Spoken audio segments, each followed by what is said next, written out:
Сега е 6:30 вечерта. Може би е рано, но правя този клип с едни огромни благодарности на една личност, която заема длъжност кмет на община Гълъбово. И благодарение на него 3 села — Искрица, Мадрец и Главан — нямат улично осветление. Благодарение на него, защото много малко хора са се дали гласа за тази личност.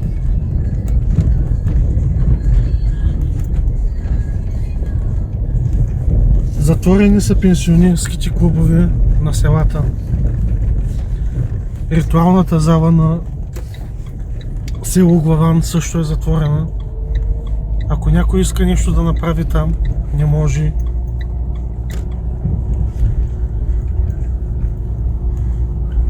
Има едни дупки закърпени от септември месец.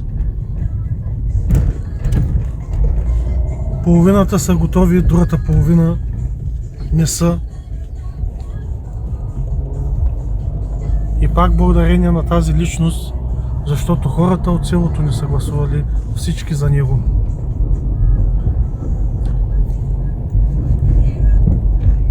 Днес попитах някои пенсионери дали ще застанат пред моя телефон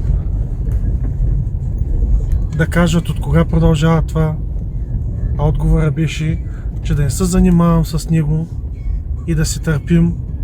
Те ще се оправят някой ден, че има Господ, той си знае работа.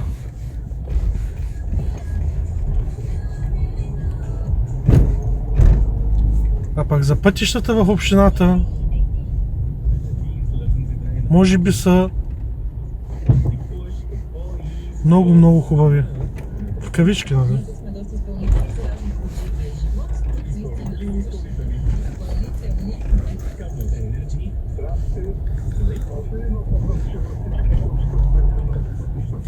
Надявам се някой да публикува клипчето ми в телевизиите, които ще ги пратя.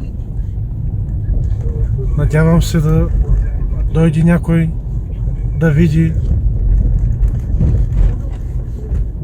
дали това са просто някакви думи и измислици от мен,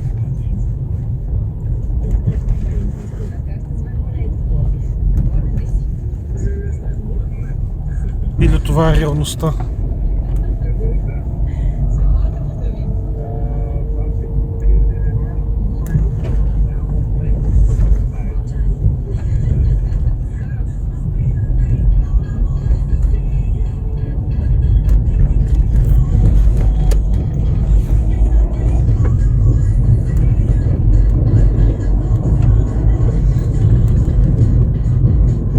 На изхода на селото са готови дупките май запълнени, а в края на селото няма.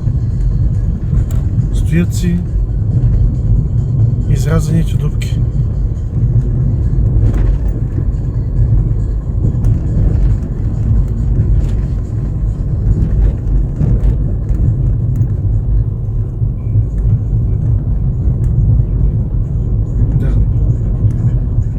Оправям пътя, в края на селото не. За сега това е от мен. Ако отида до другите села, оттам ще пусна клипчета.